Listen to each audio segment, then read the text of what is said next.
arsye, po ti kisha unë, nuk do doja kur, si doja dikur. S'mundet të më thojë fjalë lam të mirë, se ti ke shpejt për një tjetër jetë.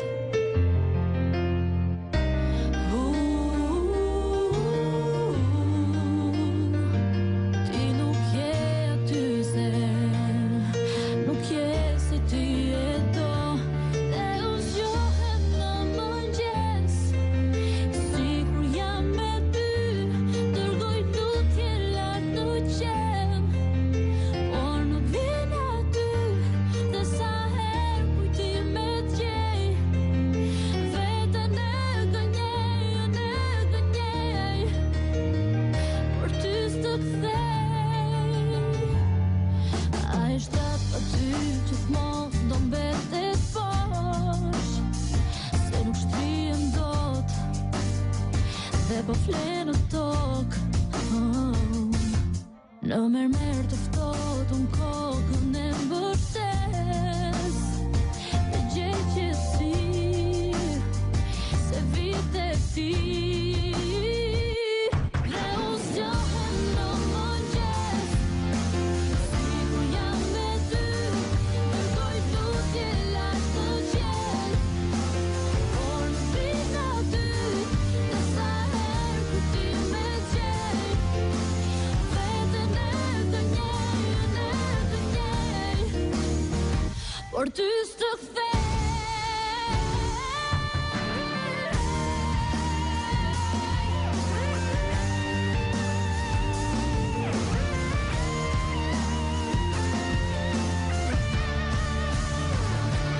Dhe u zgjohem në mëngjes, sikur jam me ty, dërgoj lutje lart në qen, por nuk vjen aty, dhe sa herë kujtime t'gjej, veten e gënjej,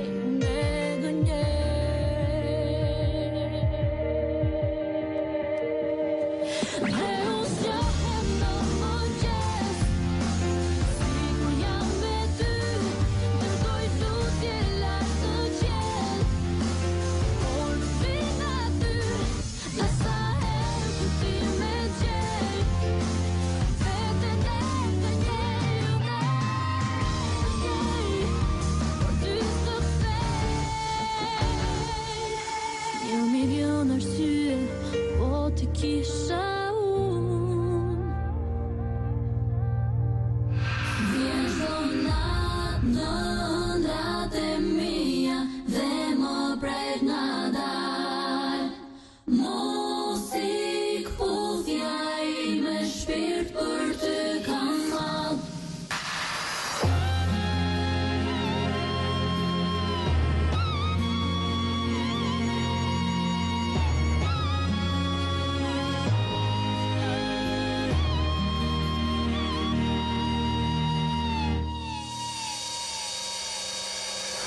Ti nuk e di sa të lëndon një dashuri, sa pak të them ti më lëndon. Unë jam ai që gjithçka e dha për ty. Unë jam ai që me dhimbjen jeton. I mbyll syt të mos shoh më bardhëzi. I mbyll syt të më shfaqesh ti. Vjen çdo natë në ëndrat e mia, dhe më prek nga dal, muzikë puthja ime, shpirt për ty kam marr. Vjen çdo natë në ëndrat e mia, lumin më bën jetë, syt mbyllur të ti mbaj, mjafton ty të kem. Mirëmëngjesi, Mirëmëngjes të gjithëve të dashur miq, ka startuar e diela mirëmëngjes edhe për këtë ditë të sotme, ku data shënon 7 prill edhe ora e saktë 7:08. Jemi në emisionin e diela mirëmëngjes, unë se që ndjej një oshtim shumë të madhe në zërin tim. Falenderoj Glenin që është në pultin e transmetimit dhe i kërkoj që të më rregulloj zërin tim që më kthehet si një interferencë pa parë. Falenderoj sigurisht Ornelën që është kujdesur për flokët e mi sot dhe për lukën tim sot, dhe sigurisht të djemt e transmetimet që janë gjithmonë shumë fleksibël ka shqi situatave të ndryshme. Mirë, ka startuar e djela mirëmëngjes për ditën e sotme. Në fakt, sot kemi menduar që kemi një temë tjetër, duke qenë që këto temat problemore janë gjithmonë shumë të mira edhe për të diskutuar, edhe për të marrë opinionet tuaja, edhe për të dhënë komente, pse jo edhe për të treguar ndonjë histori tuaj personale, nuk do të ishte fare keq në numrin ton të kontaktit 04234 7577. Divorci dhe kujdestaria e fëmijëve është kjo shkak pasojë që sjell divorci dhe sigurisht edhe traumat e mëdha që kalojnë fëmijët në periudhën kur prindërit e tyre po divorcohen ose post divorci. Për gjitha këto do të flasim sot. Do të kemi të ftuar shumë interesant në studio, kështu që ja vlen të na i besojnë të dielën tuaj neve dhe sigurisht që ne do të bëjmë më të mirën tonë. Kemi gjëra shumë interesante për të folur sot, gjithashtu edhe të ftuarit janë shumë interesant, kështu që unë ju ftoj të qëndroni në valët e radio televizionit Ora News për të argëtuar bashkë me ne dhe për të bërë të dielën tuaj shumë aktive, sepse ndokush e kemi thënë dhe e themi gjithmonë që pasi zgjohet në mëngjes, pasi konsumon atë kafen e mëngjesit, në rehatlikun e tij edhe duke bërë plane për jo vetëm ditën e sotme, por edhe për gjithë javën, thot, po ngre receptorin e telefonit, po formoj 042347577 për dhënë një koment ose një opinion të tij për sa i përket kësaj teme, dhe sigurisht që është një temë shumë aktuale, duke qenë që dita ditës dyerve të gjykatave po i drejtohen gjithnjë më shumë çifte, kështu që është diçka që na bën të ndjehemi ndoshta më sensibil se kur për të thënë që këta prindër duhet ta mendojnë ndoshta jo 2 herë, por 3 herë vendimin për t'u ndarë edhe për të menduar më shumë për fëmijët e tyre. Ne ndërkohë nuk do t'i zbulojmë ende të ftuarit tan për ditën e sotme, kështu që ju keni besim në zgjedhjet tona, si gjithnjë që ne keni besuar. Dhe unë përmend edhe një herë numrin tonë të kontaktit 04234 7577, edhe sigurisht mënyrat ku mund të na ndiqni në radio Ora News 96.7 MHz, në televizionin Ora News, sigurisht edhe në internet. Falenderoj të gjithë ato që janë bërë pjesë e fanpage-it në Facebook e Diela Mirëmëngjes, edhe që vazhdimisht shkruajnë, japin komentet të tyre, na dërgojnë mesazhe, bëjnë propozime temash, kështu që gjitha kjo është shumë e këndshme edhe ju falenderoj pamas. Mirë, për të gjitha ato që kanë ndërmend që sot bëjnë diçka ndoshta për të investuar diku ose nuk e di, një plan që kanë nga pikpamja sentimentale, është mirë që të ndjekin horoskopin e Diela Mirëmëngjes për të kuptuar se si do të jetë dita e sotme, edhe për të rikthyer pastaj sërish për të zbuluar emrat e të ftuarve që do të kemi sot në Dielën Mirëmëngjes për të diskutuar për temën divorci dhe kujdestaria e prindërve.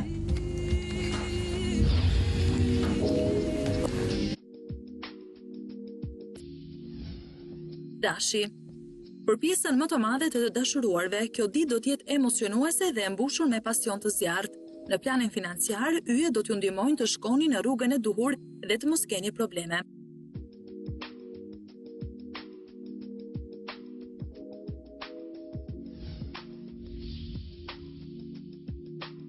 Demi. Nëse jeni në një lidhje, vazhdoni të tregohuni sa më të sinqert dhe transparent me atë që keni në krah. Në planin financiar do të jetë ditë shumë e fatë, situata do të jetë mjaft e qëndrueshme.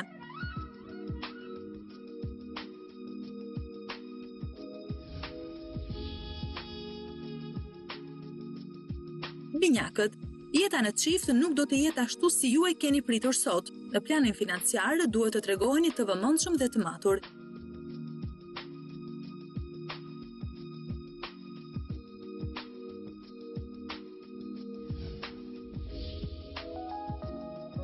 Gaforja.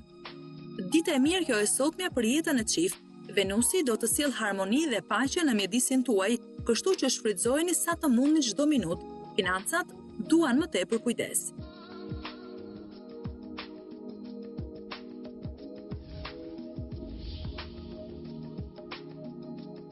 Luani. Sot gjithçka do të varet nga ju në jetën e çift. Tregoni të matur, të kursyer dhe të organizuar në planin financiar.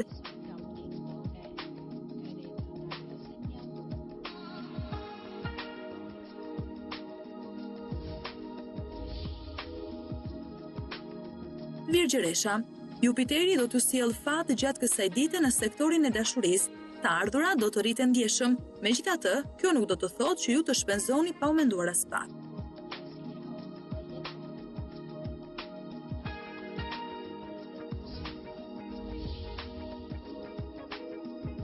Peshorja. Do të jeni shumë besnik ndaj partnerit sot dhe do t'i ja dëshmoni atij këtë. Financa do të jenë më të mira se sa mendoni dhe mund të shpenzoni më tepër.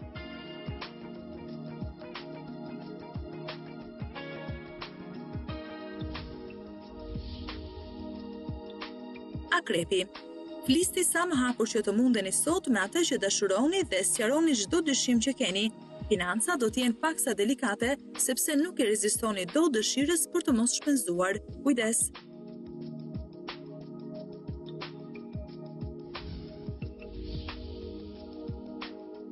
Shigjetari. Lumturia në çift do të mbizotrojë gjatë kësaj dite. Financa do të kenë ndryshime pozitive, do të ndjeni të qetë në këtë sektor.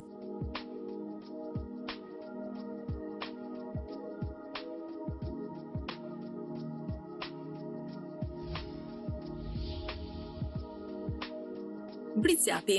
Do mendoni shumë më tepër për jetën tuaj sentimentale gjatë kësaj dite dhe do i merrni gjërat më seriozisht. Hëna do të ndikojë negativisht tek financat. Priten vështirësi të mëdha.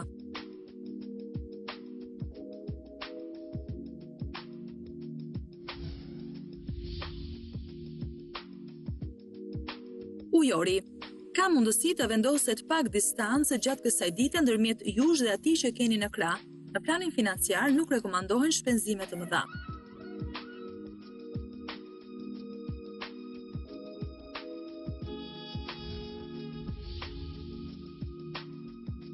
Peshqit, pritet që çdo gjë të shkojë më së miri gjatë kësaj dite në jetën tuaj në çift. Menaxhojeni me kujdes të ardhurat që keni, nëse nuk doni të përballeni me tronditje.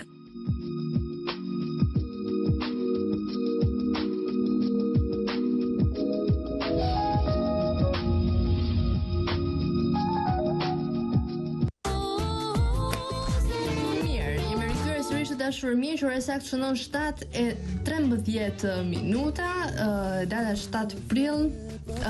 Kemi hyrë në muajin e prillit dhe pak do kaloj ky muaj dhe pastaj do numërojmë ditët sikur vijnë pushimet tona dhe gjitha kjo sjell një situatë shumë pozitiviste, sepse më në fund pas një viti të lodhshëm, stresues, pune me nuanca, herë negativiste dhe herë pozitiviste, pa çka se individi që t'jem më shumë kërkon që të ketë më të mirën për veten. Po në fund vijnë pushimet, ai 2 javëshi që bezi ke pritur edhe që ikën si 2 ditë. E gjitha kjo është pak e çuditshme, por që do ta diskutojmë një herë tjetër, sepse sot po flasim për divorcin dhe kujdestarinë e fëmijëve.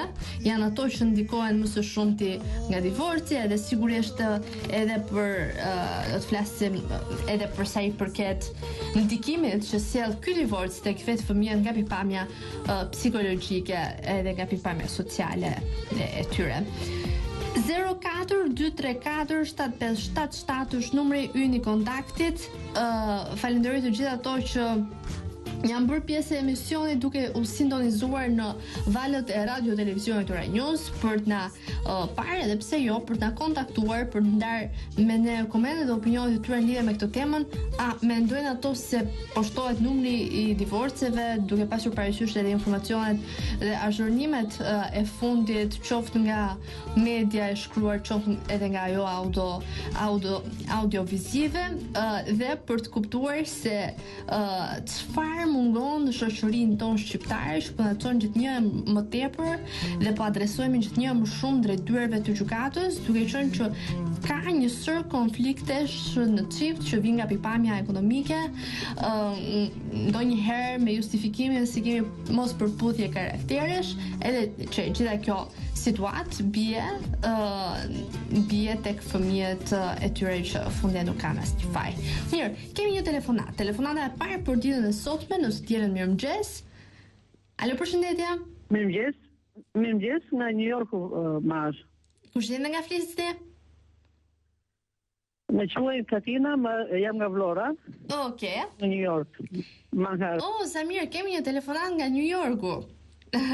Faleminderit shumë. Çfarë mendimi keni në lidhje me temën, zonjë? Në fakt, me temën mora më shumë sepse Po? nga që shikoj lajmet në fakt çdo ditë, nuk shikoj fare lajmet e Amerikës këtu. Dhe jam shumë informuar Po? nga gjendja në Shqipëri. Me idea të thellë them që mirë kushron në Shqipëri me nënë e babë. Jo më të jenë fëmijët me prindërs të divorcuar. Fatkeqësi e madhe jetosh në Shqipëri. Po mirë, edhe në Amerikë ka nga këto rastet.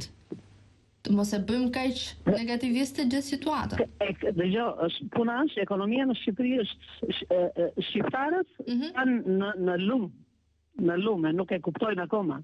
Okay. Jemi në gremim, kanë rënë e janë në lumë, po mbyten. Ju mendoni se një nga arsyet që çon divorc është dhe pikpamja ekonomike? Ekonomia. Ekonomia është. Ekonomia, po s'ke ekonomi, s'ke karakter, s'ke familje të shëndosh, s'ke asgjë. Ekonomia të çon në çdo gjë. Okej. Falenderoj shumë për telefonatën, dashur. Edhe po mora dhe më shumë, më fal, 1 minutë. Po? Më shumë për Zotin Fali. Sepse me patriotizëm të madh na foli gjatë gjithë kësaj kohe, po shikoj se sa e ka mbyllur gojën fare. Shumë i qetë po bëhet. Të lutem, zemra ime, ky është një emision gjesi të dielave për t'i argëtuar njerëzit edhe për t'i sjellë informacion shumë ekspres. Kështu që nuk merremi me politikën, unë falenderoj shumë për telefonatën, edhe të uroj gjithë mirat. Më le të them dy fjalë për rezolutën Çame? Në momentin që ne do kemi një temë për rezolutën Çame, patjetër që po. Faleminderit shumë. Okej. Mirë, e falenderoj zonjën sepse u bë pjesë që prej së largu, na mori nga New Yorku, kështu që duhet ta vlerësojmë patjetër mendimin e saj në lidhje me divorcin, sepse për mendimin e saj pas ka edhe këtë pikpamjen ekonomike që njerëzit u divorcohen nëse nuk ke ekonomi të shëndosh, nuk ke edhe një familje të shëndosh. Ky ishte mesazhi që na dha vet zonja. Mirë, 0423475777 është numri joni i telefonit ku mund të na kontaktoni për të dhënë komente dhe opinionet tuaja në lidhje me temën që po trajtojmë ditën e sotme, normalisht, divorci dhe kujdestaria e fëmijëve. Kjo është tema. Ora saktë shënon 7:19 minuta, kështu që ne do të shkojmë tek Moti për të kuptuar se si do të jetë dita e sotme, dhe më parë se të shkojmë tek Moti, normalisht që duhet të prezantoj të ftuar që do të kemi sot, sepse më në fund do e zbulojmë të surprizën, janë të ftuar shumë interesante ashtu siç e anoncova edhe pak më parë. Do të jetë Angela Peza, psikologe që do na flasë për se si ndikon kjo në psikologjinë jo vetëm të çiftit, por edhe të vetë fëmijëve tyre kur ndodh divorci edhe post divorci, që është akoma dhe më i vështirë dhe më shumë pasoja. Më pas do të kemi zonin Ilir Çumani, presidenti i Institutit Kombëtar të Jetimëve Shqiptar, Ela Koço, fituese e projektit Rom për tek Fondacioni Vodafone në Albania, dhe Gentiana Slane, kryetari i Këshillit Studentor tek Fakulteti i Mjekësisë, të dy në pjesën e fundit për të folur pak për projektet dhe rinin vullnetare që ne kemi sot. Mirë, shkojmë tek Moti për të rikthyer sërish në studio.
është në studio të dashur miq, ora saktë shënon 7:22 minuta. Për gjithë ato që po na ndjekin nga radioja 96.7 MHz në Radio Ora News, sigurisht edhe në valët e televizionit Ora News, në internet na gjeni edhe në faqen ton të Facebookut ku ju mund të bëheni fans të saj.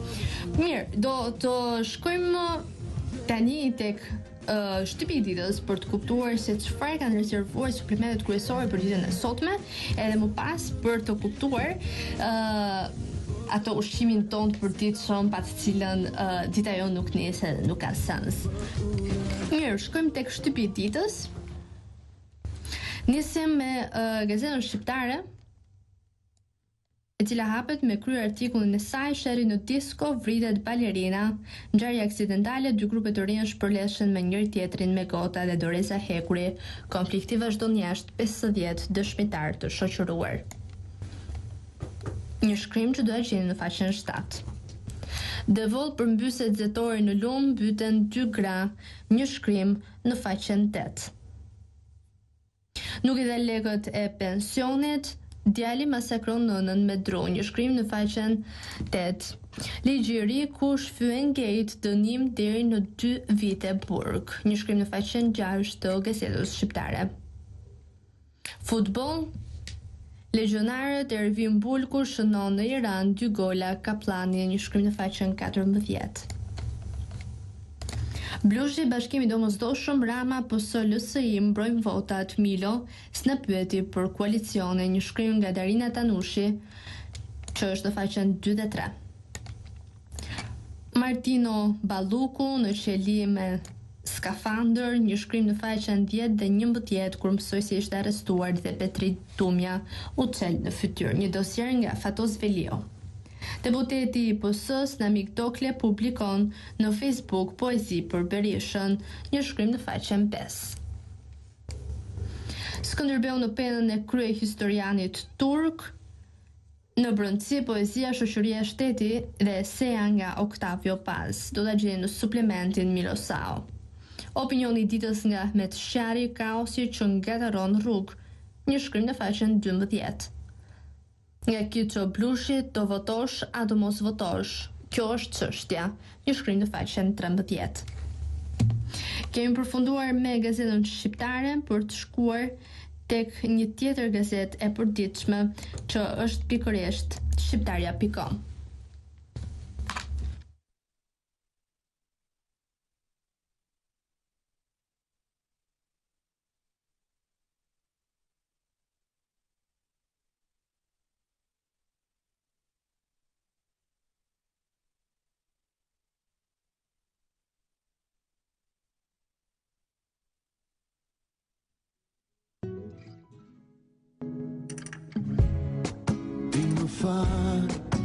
Do mundo ndryshon, si të gjithë ndonjëherë.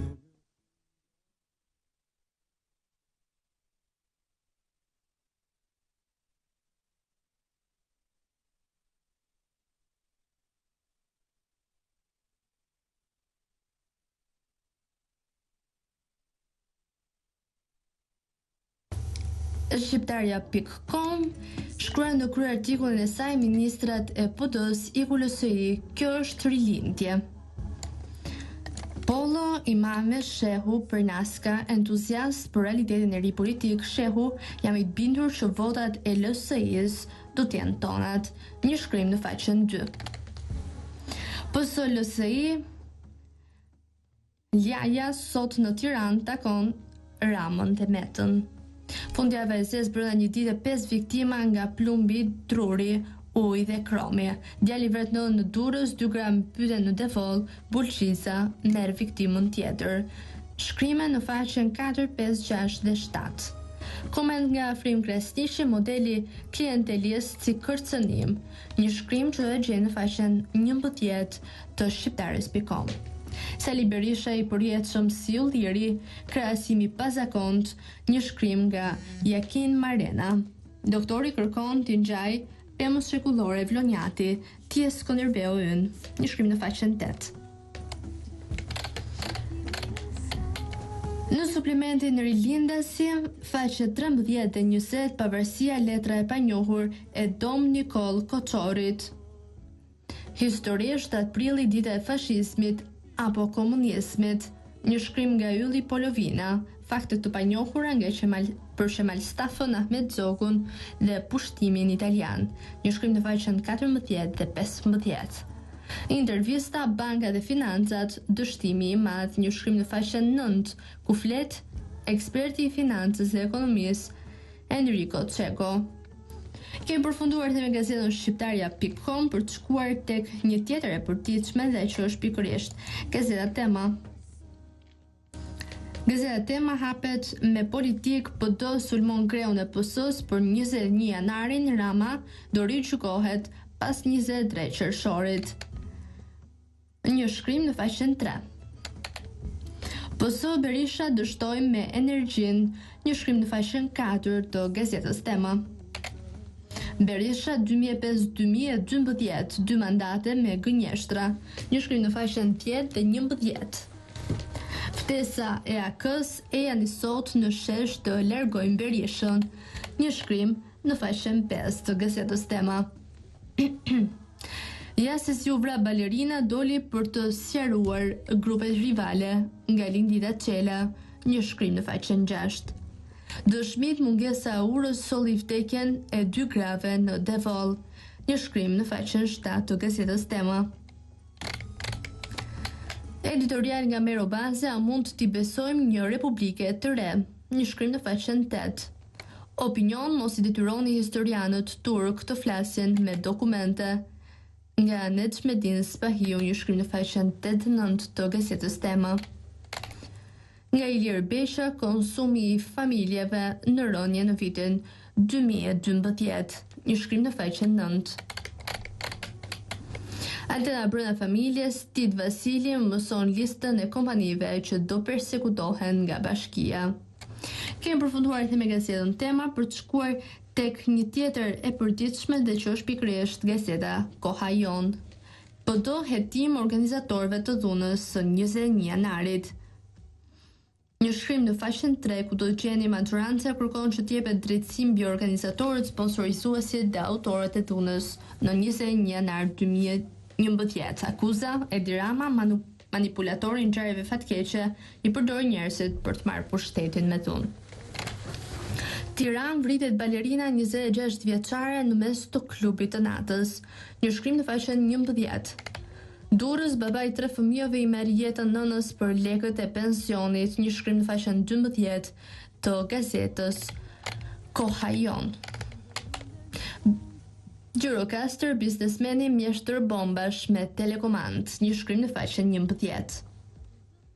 Analiz, Halimi, reforma për drejtësi penale efektive, një shkrim në faqen 6 të gazetës Koha Jon. Intervista, Imami, statusi pengoi investimet të reja, një shkrim në faqen 4. Malaj, si do të bëhet kreditimi i studentëve, një shkrim në faqen 18, ku flet Nora Malaj në një intervistë dhe Koha Jon, ku jep detajet të draft strategjisë së arsimit të lartë, e cila pritet të miratohet brenda këtij muaji nga Këshilli i Ministrave. Vlorë Berisha, programi i PS-s për RTS-n. Për TV-shën, eksperimenti i rrezikshëm, një shkrim në faqen 5. Kredite pa paguara të fshihen nga bilancet e bankave, një shkrim në faqen 7 të gazetës Koha Jon. Në Koha Sport do të gjeni intervista Blendi Shkombi, e treta vërteta, Skënderbeu shkon për sukses në Champions League. Kategoria superiore, Besa fiton me Kastriotin dhe shpëton. Tirana sot provë zjarri për Evropën. Bundesliga e parë, Bayern feston titullin e 23 si kampionja më e shpejt në historinë e gjermanëve. Një intervistë tjetër nga De Biasi, Shqipëria në Kupën e Botës, Brazil 2014. Kemi përfunduar edhe me gazetën Koha Jon për të shkuar tek gazeta 55. Edi Rama të jenë vetëm 30 sekonda kryeministër. Majoranca apelon sistemin e drejtësisë për zbardhjen e së vërtetës. Edi Rama, manipulator i 21 janarit. PD verifikim sajësave të Ramës dhe Fidelyllit ndërtoi pallat mbi fushën sportive. 4 gënjeshtrat e Edi Ramës, Erion Velis e Fidelyllit në Elbasan. Në brëndësi, Imami, ne do të fitojmë sepse kemi një model të qartë se çfarë duhet të bëjmë.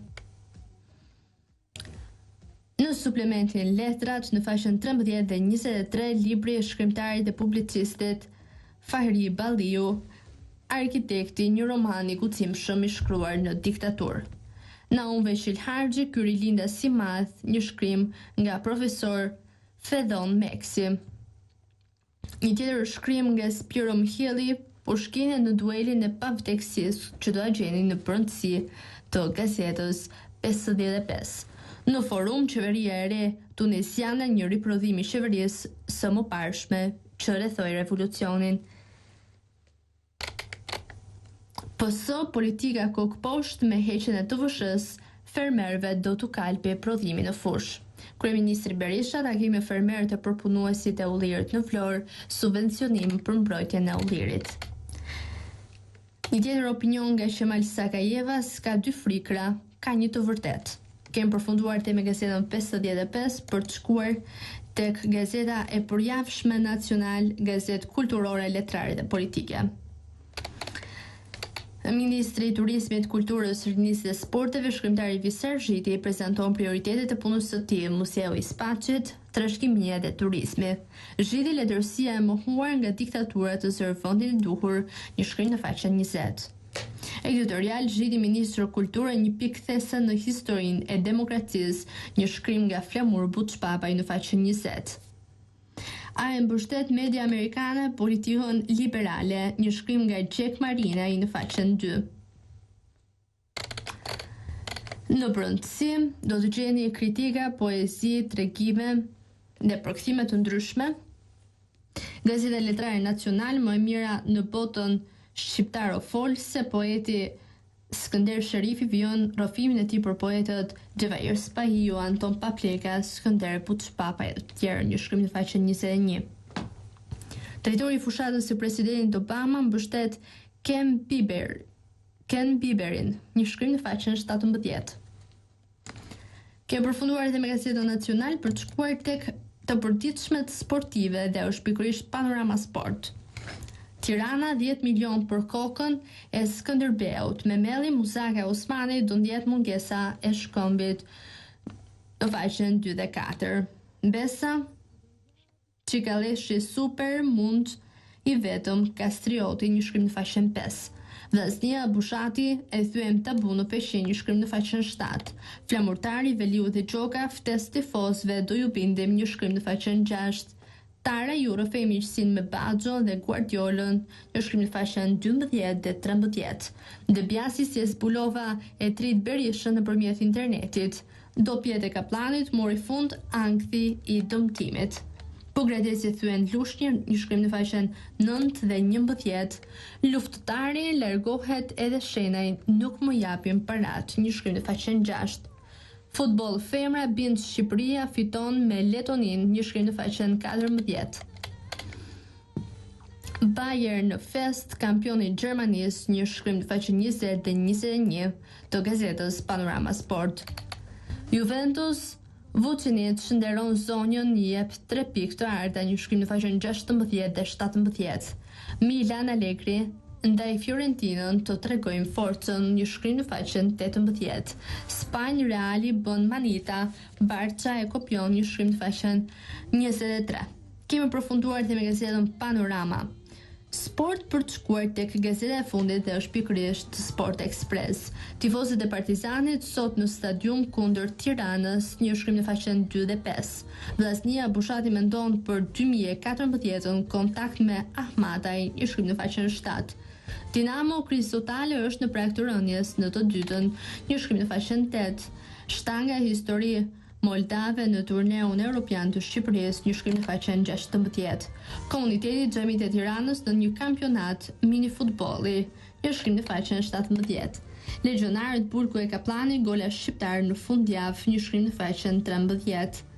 Baste dhe historia Pero Pejic, ai që jep ndeshje të fiksuara. Gossip çiftet nga Messi e Ronaldo, ndikimi vjen nga to. një shkrim në faqen 20. Shqipëria për italianët De Biasi mund kadaren, një shkrim në faqen 13. Nuk ka para, shteti mohon 3 kombëtare, një shkrim në faqen 15 të Sport Express. Një shkrim nga Gjergji Stefa, Anti-Sport, një shkrim që da gjeni në faqen 8. 2 gola dhe klas, femrat triumf, Baltik, një shkrim në faqen 10 dhe 11. Kemi përfunduar theme gazetën Sport Express për t'i dhënë fund shtypjes të ditës për ditën e sotme për gjithë ato që kanë qenë të interesuar të dëgjojnë edhe të marrin informacionet përsa i përket ngjarjeve të fundit që kanë ndodhur në të gjithë Shqipërinë. Ne do të shkojmë tek një hapësirë muzikore për të rikthyer sërish në studio me të ftuarit tanë.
Po dridhë dora mja nis me shkru këtë letër.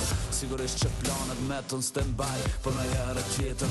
Nuk e di pse ndjenjat për ty rritën këto 10 metra katror. Jom ka du me të pa, jom ka du me të prejkën, ka du me të pas në dorë. Se o ka mund gazoni aroma dhe flok të gjata. Garantas te nuk e ki let, pa mune të ty ki gjata. Po me në i avlen me vujt, po me në i avlen me prit, po me në i që sfidat për me gon bash na 2 kryhën një dit. Du me t'ba, nuk e di se sa kjo të vazhdoj. Shumë po du me t'ba, nuk e di se sa duro shpirti e ke dashurin që e pa besim vide gjithë të ti.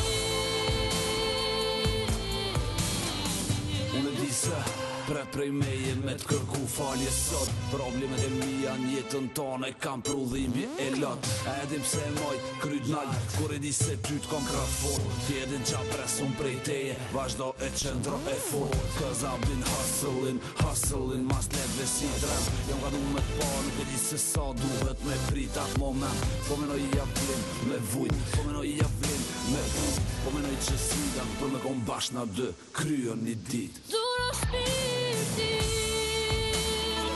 e ke dashurin që e pa besim vide gjithë të ti. Duro shpirti beso nuk kam as një tjetër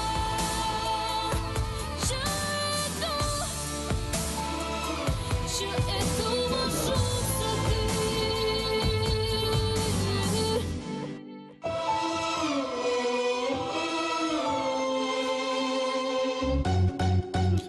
Mirë, jemi rikthyer sërish në transmetim me Angelën. psikologen tonë që kemi përsëritur për ditën e sotme. Faleminderit Angela Peza që je këtu. Faleminderit, mirëmëngjes. Mirë, po më jepje impresionet e tua në lidhje me studion, që nuk isha qenë ndonjëherë në një studio radio televizive. Është lezetshme. Unë jam komode, ndoshta për faktin që e bëj vazhdimisht të gjën, nuk e di. Mirë, gjithsesi impakti i parë është pozitiv. Absolutisht që po, edhe unë jam shumë e lumtur. Doja të falenderoj pa mas, sepse duke qenë ditë diel që secili nga ne merr impenjimet e veta, edhe është pak e vështirë. Sidomos për një psikologe që do të pushoj të dielave, sepse gjatë javës ka qenë ngarkuar. Pikërisht, duke qenë edhe në moshë të re mbase, ishte komode për të ardhur sot. Okej. Mirë, sot po flasim për divorcin dhe kujdestarinë e fëmijëve. Ne kemi pasur dhe një telefonuese që të ka dhënë opinionet e veta. Edhe një herë përmend numrin tonë të kontaktit 0423475777 për të dhënë komentet, opinionet, pse jo edhe për të pyetur psikologen tonë, meqense kemi këtu në studio për ndonjë problematik për gjithë ato çifte që janë të divorcuar dhe që kanë probleme me fëmijët e tyre, nëse i kanë adoleshentë ose jo, sepse do t'i prekim pak a shumë të gjitha këto sferat e moshës së fëmijës. Angela, duke qenë ti në kontakt të vazhdueshëm me këto çështjet, me divorcet, me çiftet që kanë probleme, me ndikimin që sjell divorci tek fëmijët, a bën një rezume se thuhet vazhdimisht edhe lexohet që po rritet numri i divorceve, po rritet numri i çifteve që adresohen në dyert e gjykatave. Po, është e vërtet. Në fakt, një nga statistikat më të fundit që unë jam interesuar për shkak të një normalisht edhe duke u marrë me këtë punë, ka qenë që kërkesa për divorc është në një ditë, domethënë ka 3 kërkesa divorcesh në ditë. Ka shumë është rritur numri deri tani. Në fakt, në këto kërkesat e divorcit shkaqet janë më të ndryshmet. Janë normalisht faktorë të brendshëm dhe faktorë të jashtëm. Faktorët të brendshëm mund të jenë problemet që mund të ketë çifti brenda familjes së tyre dhe brenda marrëdhënies që ato kanë apo komunikimit që ata kanë me njëri tjetrin. Janë faktorët ekonomik, janë faktorët social, është dhuna që ndodh në familje.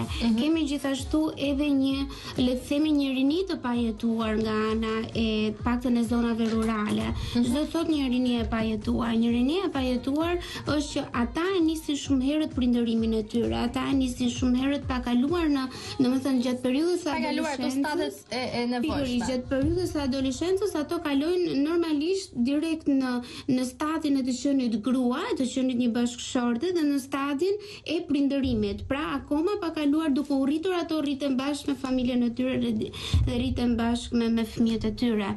Dhe kur vjen një moment pjekurie, ndodh normalisht edhe kjo. Pastaj mos flasim edhe për vese që mund të kenë njëri nga të dy bashkëtuesit dhe lindin konflikte të tilla. Por zakonisht asa ke vënë re, kemi një numër në rritje për të kuptuar edhe për të qenë. Po, janë 3 kërkesa divorcesh në ditë normalisht. Krahasim me vitin e kaluar. Po, më falë. Këtë statistikë unë kam zbuluar në nëntor të vitit të kaluar të 2012-s. Okej, ka një lloj rritje, por kjo nuk duhet të jetë shqetësuese për gjithë ato që janë mirë, nuk kam se të shqetësohen. Angela, më thuaj pak, më së shumti kanë problematika ato çifte që janë në zonat rurale? Pra, le të bëjmë një lloj krahasimi, apo ato në zonat urbane? Apo i ndajmë, sepse çiftet në zonat urbane kanë pak kënaqësi në kushtet ekonomike, nuk e di, në xhelozi rastësore, dhe këto në zonat rurale në arsimim, në edukim, Jo, në fakt kjo është një pyetje shumë e drejtë nga ana juaj, por qëndron fakti që ne tani me këtë lëvizje kemi dhe mbivendosje të kulturave dhe duke pasur këtë mbivendosje të kulturave dhe këtë lloj divergjence, normalisht ndodh që nuk mund të specifikojmë më që ndodh në zonat rurale apo ndodh në zonat, domethënë urbane. Gjithsesi, kërkesa për divorc nuk mund të shikohet gjithmonë nga kjo gjë. Zakonisht ndodh, është e vërtetë që personat që kanë qenë në zonat rurale, pra pikërisht ato çifte kur kanë ardhur në zonat urbane, kanë bërë kërkesa të mëdha divorci sepse kanë gjetur guximin dhe kanë parë sloganin, pra janë sensibilizuar për të denoncuar dhunën e tyre. Dhe ky denoncim dhune shkon edhe pastaj në zgjidhje martesa. Në zgjidhje martesës zakonisht gjykata i ndan, bën zgjidhjen e martesës një herë dhe pastaj jep kujdestarinë e fëmijëve. Do të thënë që mund ta përqendrojmë edhe bisedën tek absolutisht, do ta përshëndrojmë dhe te kujdestaria e fëmijëve sepse është shumë e rëndësishme dhe janë ato që preken drejt për së drejti nga gjitha kjo situatë. Por le të flasim pak për çiftet sepse fëmijët janë le të themi pasoja. Absolutisht po, domethënë çiftet normalisht në zgjidhjet edhe pasi ato bëjnë zgjidhjen e martesës, që do të thotë zgjidhjen e martesës me martesa de facto e quajnë avokatët apo që është prej fakti, domethënë që ato kanë bërë një celebrim bashk, domethënë edhe nga ana ligjore ato njihen si të tillë, domethënë si të martuar, nuk bashkëtojnë, nuk kanë qenë bashkëtues me njëri tjetrin, sepse çfarë ndodh? Këtu në Shqipëri është e rëndësishme që martesat zakonisht të bëhen nga ana ceremoniale. Domethënë bëjnë ato ceremoninë, bëjnë gjithçka sipas traditave dhe zakoneve dhe nuk i vënë shumë rëndësi pra të martohen edhe nga ana ligjore. Kjo gjë ndodh ashtu si edhe për çështje interesi, normalisht edhe kjo gjë nuk mund të neglizhohet, por normalisht ndodh edhe sepse nuk i vën aq shumë rëndësi. Në momentin që lindin fëmijët, okay, jepet mbiemri, por ndarja e pasurisë normalisht mbetet që gjithçka mund ta zotrojë bashkëshorti dhe jo bashkëshorta. Kështu që nga ana ligjore quhen bashkëtues, jo të martuar. Okej, mirë. U zgjerova në lidhje me këtë, përveç shkaqeve të tjera që ti e përmende dhe që njerëzit brenda vetes e dinë që kanë arsyet ekonomike, që kanë mospërputhje karaktereve që ne ndonjëherë justifikohemi dhuna që ndodh në familje, veset që ata kanë, mosmarrveshje sepse nuk kemi të bëjmë vetëm me çiftin, ne kemi të bëjmë edhe me familje që janë të mëdha. Pra me familje ku mund të jetojë vjera, vjeri, kunata. Që do disa breza në të njëjtën shtëpi dhe që është më e vështirë. Familja më e gjë patriarkale, kështu që vazhdon. Përveç këtyre shkaqeve, ndoshta është vetë nxitimi që kanë bërë dy individët për të përfaqësuar nga institucioni i martesës, le ta quajmë kështu siç flasin edhe sociologët. Absolutisht po, unë thashë edhe pak më parë, domethënë që ata bien edhe normalisht prej një divorci për shkak të një rinie të mosjetuar. Pra kjo rinie e mosjetuar i tyre i çon në divorc. Absolutisht që një person i cili martohet në moshën domethënë fillon një lidhje në moshën 16 vjeçare, 18 vjeçare, kush do ta mohonte që është dashuria e parë për këdilet e para, është imazhi i parë që një femër sado e vogël e ka krijuar dhe të gjithë këto imazhe që ne krijojmë duke u rritur i atribojmë në një person. Dhe ky atribimi që bëjmë në një person pastaj nuk me kalimin e kohës ti rritesh normalisht edhe piqesh për sa i përket një marrëdhënie me një mashkull dhe kohët evolojnë. Normalisht ka evoluar dhe marrëdhënia që ne kemi me mashkull. Normalisht sot mund propozoj një femër apo gjithmonë edhe në një kafe mund të jetë femra ajo që mund të qerasi, mund të paguaj. Ka ndryshuar edhe marrëdhënia në çift. Domethënë kemi ndryshuar dhe ne dhe duke evoluar jemi bërë edhe pro divorcit për shkak të problemeve që ne kemi të shumë. Mirë, ne mundohemi ta zgjidhim problemin që kemi, mosmarrveshjen që kemi, të konsultohemi, të diskutojmë me partnerin ton apo shkojmë direkt në divorc. Ja. Pra, bëjmë një lloj përpjekje? Absolutisht po. Domethënë janë shumë të rastet që çiftet rinë domethënë të martuar, që ndrojnë të martuar vetëm për hir të fëmijëve, për hir të kërcënimeve që ato kanë, për dhunën domethënë që ata janë viktime një dhunuesi të vazhdueshëm i cili është bashkëshorti i tyre dhe qëndrojnë për një arsye apo për një tjetër qëndrojnë absolutisht për hir të opinionit, për hir të moshës.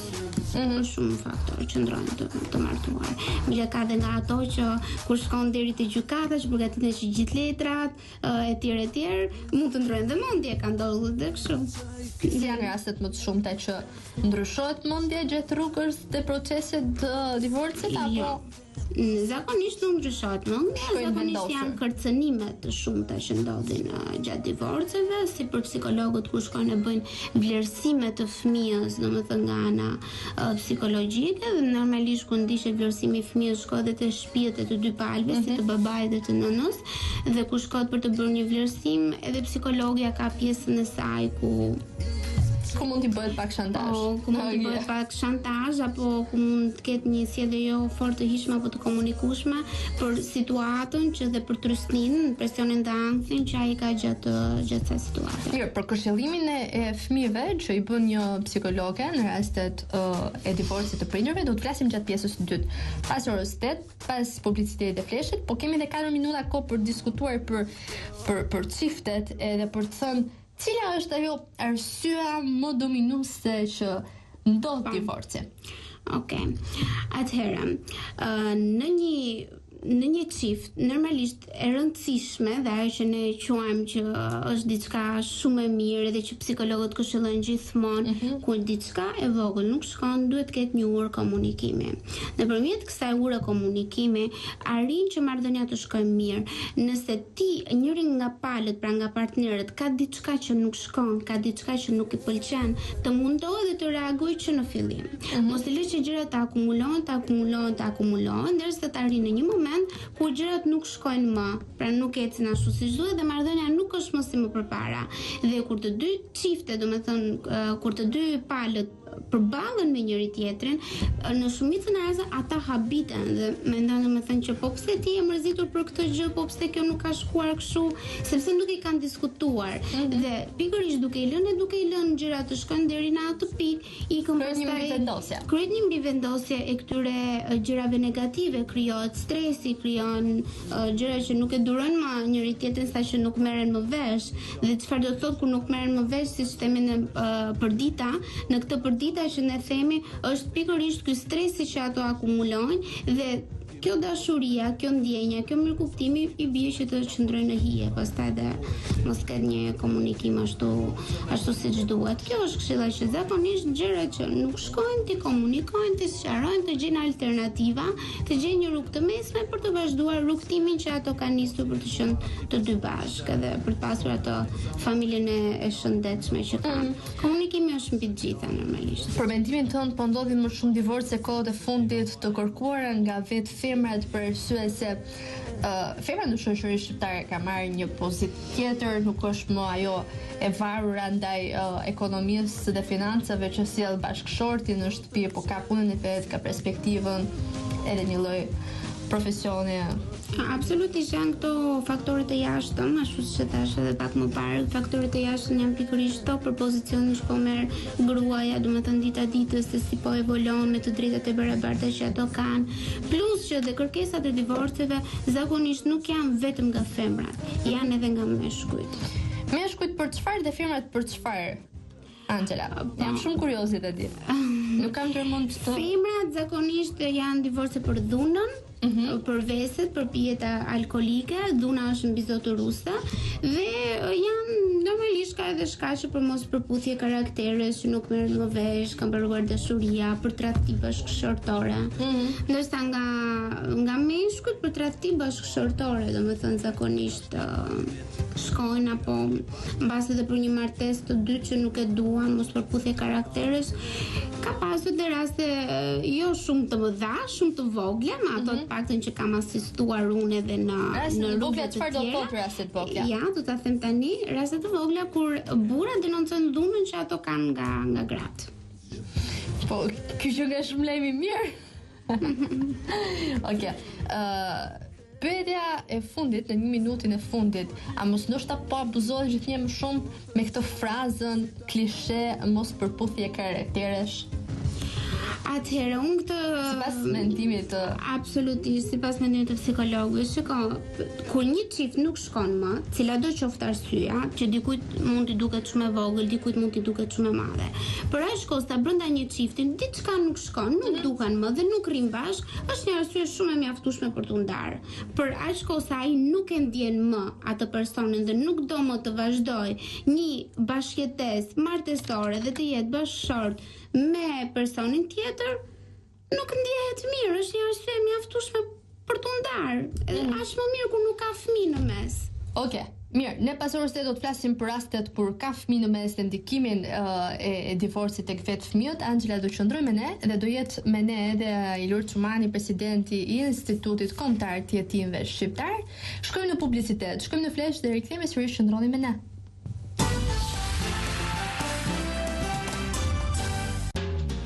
Radio Ora News në 96.7 MHz, e vetmja radio Mirëmëngjes Genda, faleminderit Genda, jemi rikthyer sërish në studio, 84 minuta është ora, data 7 prill, po flasim për divorcin dhe kujdestarinë e fëmijëve. Bashkë me Angela Pezën është bashkuar edhe Ilir Cumani, faleminderit që jeni këtu. Unë falenderoj Alisa dhe erdha me kënaqësi për të diskutuar për një temë kaq interesante. Jo, unë gjithmonë jam i gatshëm kur bëhet fjalë për çështjet atyre fëmijëve që kanë nevojë për suportin e gjithëve. Absolutisht që po. Mirë, ne me Angelën folëm pak për çiftet edhe për shkaqet që çonin në divorc. Nuk e di, ke një mendim ti Ilir para se të futemi te kujdestaria e fëmijëve jetim, sepse edhe kjo e përmbledh më së miri. Ndoqja Angelën dhe unë paraprakisht e komplimentova një herë për argumentat që solli dhe për analizën shumë profesionale që bëri në lidhje me divorcet, me problematikat, me shkaqjet që sjellin këto divorce në rrethanat të cilat ato ndodhin. Por unë do të plotësoja Angelën dhe një fakt tjetër që në një marrëdhënie mes çiftit, duhet kemi parasysh ato raporte që të ruhen ato ekuilibrat në momentin ku nuk funksionon një marrëdhënie. Të mos ta lejojnë me diskutime, mos të lejojnë që ky divorc të degradojë në një urrëtie. Po të bëhet në mënyrë të natyrshme. Kur diçka nuk funksionon, të mos ta lejnë të marrëdhëniet të degradojë, të konsumohet në gjitha komponentët e vet, por të bëjë një divorc të shëndetshëm, e cila më mbrapa pasaj në periudhën post divorci, kjo të shërbejë për një klim të një marrëdhënie me fëmijët, që do të jenë pasojë e viktimizimit të këtij procesi të divorcit, të ndikojnë në mënyrë të shëndetshme, sepse ndodh që shpeshherë divorcet që kanë ndodhur dhe ndodhin në thelb kanë dhe një lloj konfliktualiteti midis çifteve që e rëndojnë gjendjen psikologjike të fëmijëve, dhe kjo është aspekt e mirë për shëndetin mendor të këtyre fëmijëve. Besoj se ka nga ato prindër Angela që pas divorcit mbeten mish për të mirën e fëmijëve dhe që diskutojnë për problemet e fëmijëve, sepse fëmia mund të jetë edhe adoleshent në moshën Nëse zakonisht, domethënë, ndodh që gjatë një divorci të kenë shumë zemërata me njëri tjetrin, pak e mua shumë ka ndodhur. Dhe ashtu siç po thonte edhe pak më parë zotria, që ne gjatë një divorci ku janë fëmijët ato që e posojnë pak a shumë gjithë problematikën e çiftit, dhe janë fëmijët që përdoren si një element për t'u akmarrë me njëri tjetrin, pra atë zemëratën që kanë tra atribuojnë dhe fëmijën dhe ta përdorin fëmijën si të tillë, pra si një element për t'u akmarrë me tjetrin, kanë zemërime. Mos harrojmë që gjatë një divorci, edhe nëse bëhet me pëlqimin e të dy palëve, prap ka zemërata, prap përdoret fëmia për të folur keq për njërin apo për tjetrin. Janë shumë të rralla, që ekzistojnë dy mënyra, ose kur kemi të bëjmë edhe me një çift i cili ka një kulturë caktuar, janë të mirë kuptuar për sa i përket divorcit, dhe pala tjetër nëse njëri nga të dy prindit nuk është fare interesuar për fëmijën. Okej. Për sa i përket kujdestarisë tani, le të themi sa ndikon vetë divorci tek këta fëmijë, flet fillimisht i tjerë, duke qenë edhe profesionet e përfaqësuar më së miri. Jo, shumë interesante. Domthonë, çështja e kujdestarisë është një kapitull më vetë që zë një vend shumë të rëndësishëm në kodin e familjes, por edhe në ligjin e birësimeve. Sepse këto janë pak a shumë të ngjashme në funksion të një qëllimi për të siguruar këtyre fëmijëve pasaj një alternativë të re, për të siguruar një ambient më të mirë nga ajo që kanë parë më përpara, sepse një pjesë e mirë e këtyre fëmijëve që vinë nga divorcet, vinë nga familje të destruktuara, nga familje që vinë në një konflikt permanent, në një konflikt që zëvon në psikikën e këtyre fëmijëve dhe lën pasoja të gjata në psikologjinë e këtyre fëmijëve, dhe për të arsye këtu lypset një lloj mbështetje multidisciplinare nga ekipe specialistësh, ku hyn këtu psikologu, sociologu, institucionet e tjera pasaj që përfshihen gjykatat, përfshihen një sëri aktorësh, për të zgjedhur alternativë më të mirë për të ardhmen e këtyre fëmijëve, për t'i vendosur në një kujdestari, sidomos qëllimi është që këta fëmijë mos i shmangin nga terreni familjar, sepse ajo është baza dhe bërthama cilën ata kanë qenë dhe duhet të jenë. Domthonë që të mos arri punën deri atje që këta fëmijë të institucionalizojnë pastaj dhe të rrisim domethënë prevalencën e dramës së tyre. Dhe këtu pastaj hyjnë dhe njerëzit e afërm që janë të interesuar, çdo kush e ka këtë drejtë të interesohet nëpërmjet institucioneve të gjykatave në vendin ku ndodh dhe jetojnë këta fëmijë, këto familje që janë të divorcuara, dhe nëpërmjet një procesi gjyqësor me prezencën e një psikologu vlerësohen të gjitha komponentët psikologjik rreth anës në cilë ka ndodhur ky divorc, pozicionin në cilë ndodhet ky fëmijë dhe bëhet përzgjedhja e personit që do të marrë përsipër atributet e kujdestarisë. Zakonisht vlerësohen për të qenë kujdestar të një fëmije, vlerësohen të afërmit e këtij fëmije, që mund të jetë daja, xhaja, tezja, një vëlla më i madh që është madhor në moshë e të tjerë. Dhe sigurisht që procedura e kujdestarisë kalon përmes një procesi selektiv, sepse jo kushdo mund ta përfitojë këtë të drejtë. Që do ta flasim vetëm pas pak, pasi të marrim telefonatën, që ta bëjmë edhe shikuesin interaktiv. Patjetër. Alo? Alo, mirëmëngjes. Përshëndetje, kush jeni nga Flisni? Unë jam tundu nga Galeza, po banoj këtu në Tiranë.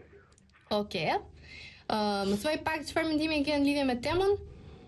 Unë për temën mora, por do të përshëndes Ildor Ilirin dhe juve. Përshëndet Ilirin, edhe neve. Okej. Sepse më vjen mirë, sepse unë për temën mora më shumë, unë jam prind. Po? E din zoti Ilirin, po? Po? Është në divorcit fëmijëve, më po flisni, apo jo? Po flasim për divorcin dhe kujdestarinë e fëmijëve, po? Kujdestarin. Sepse unë e kam një çun të larguar nga shtëpia. Po? Po mua quhet divorc përderisa nuk jam i aftë të mbaj fëmijë, apo jo? Atëherë, ju keni një pyetje për Ilirin një pje? Jo, Iliri e din. Çështjen e fëmijëve të mi, sepse jam është një zotëri? Jam që 3 muaj. Okej. Edhe Iliri ju dëgjon tani, ë? Kështu që jemi në linjë direkt dhe komunikojmë bashkërisht. Edhe zoti Iliri e din domethënë që unë që në çurin e madh e kam të larguar nga familja për arsye ekonomike, familjare, domethënë sepse dhe ju keni pasur kujdestarinë e tij. Jo, nuk, unë është quni ime, kujdestarinë e qunit time bo tjetër kush. Sa vjeç është djali? 12 botanin, shtator, 11 është, 11 ta. Ju jeni divorcuar? Jo, nuk jam i divorcuar. Po çfarë? Unë domethënë nuk jam i divorcuar, po unë me familje me gruan jetoj, po jetoj domethënë me fëmijët i kam stam. Zoti Ilir jam plumin. Popull, më sqaro edhe një herë si qëndron problemi. Problemi qëndron këtu. Unë du që të bashkoj fëmijët e mi.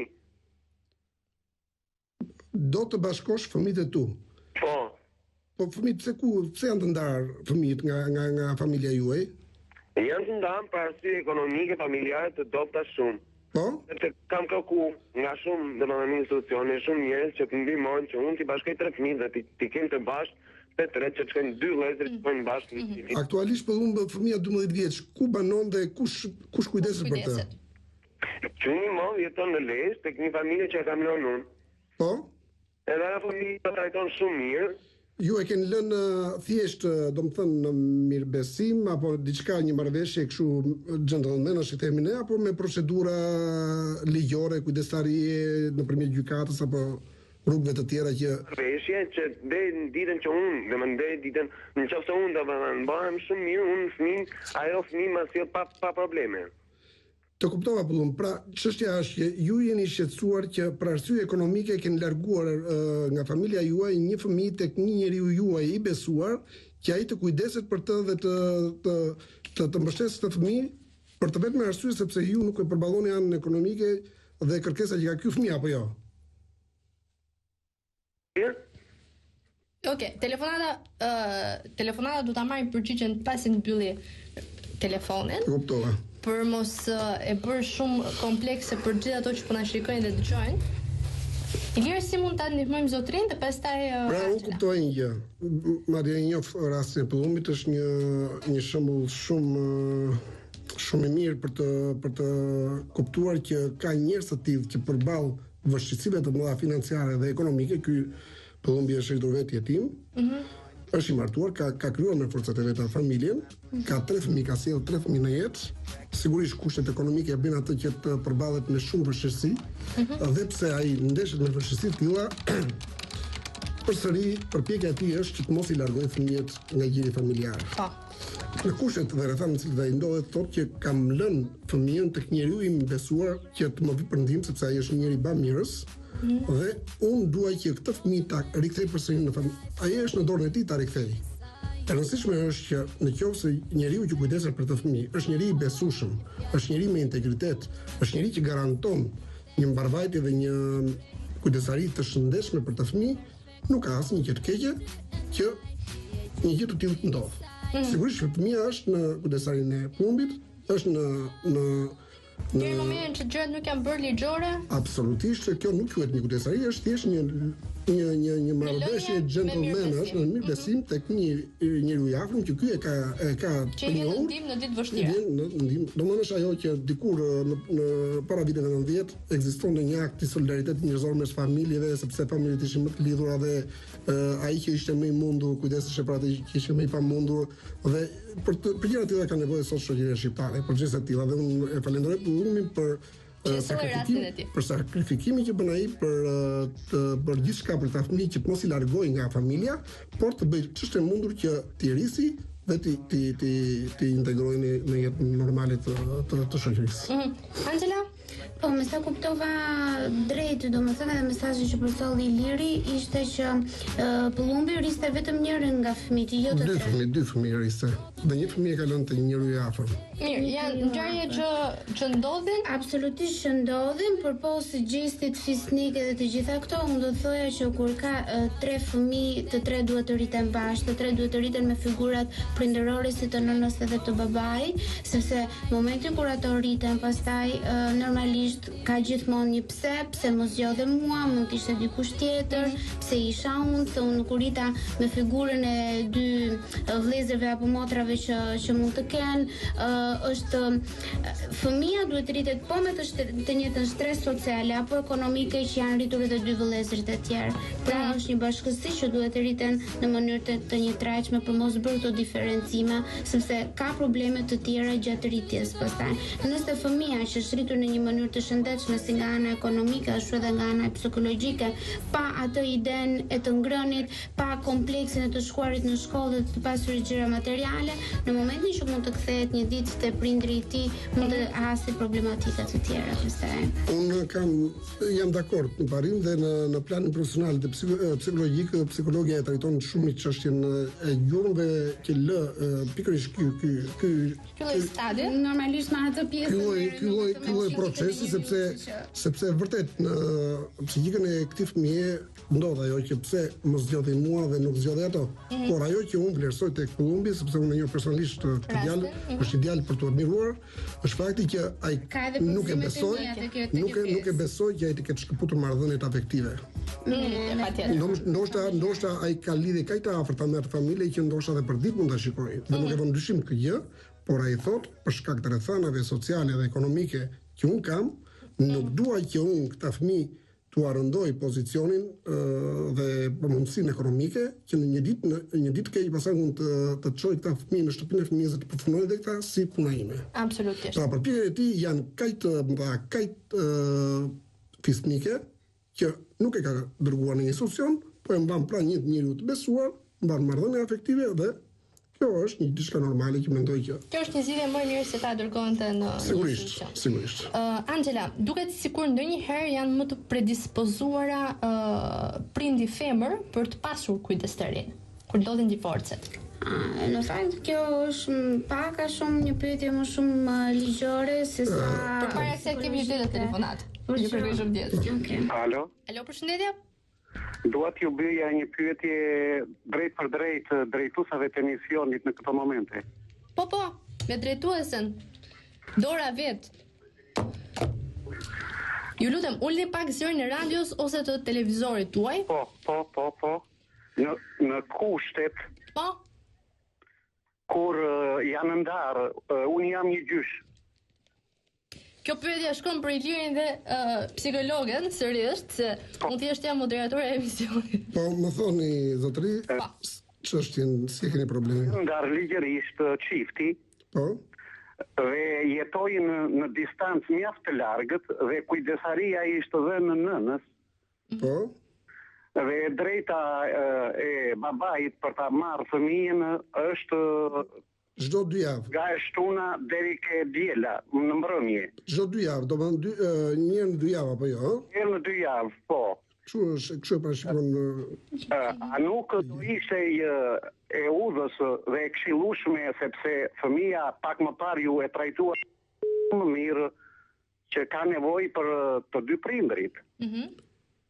Sigurisht që zgjidhjet tjera. Absolutisht, shiko. Në distancë kaq të largët.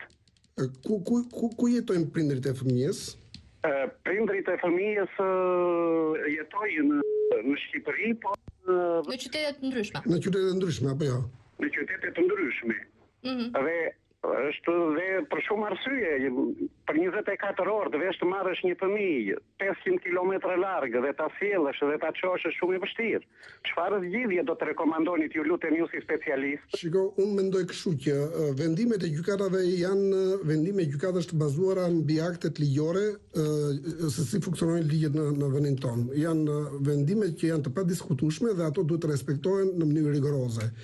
Është parashikuar që nëse fëmia është i mitur, gjithmonë prioritet i jepet nënës, sepse nëna është fëmia që është i mitur, ka nevojë më shumë për prezencën dhe imazhin e nënës dhe për kujdesin e nënës sesa babait.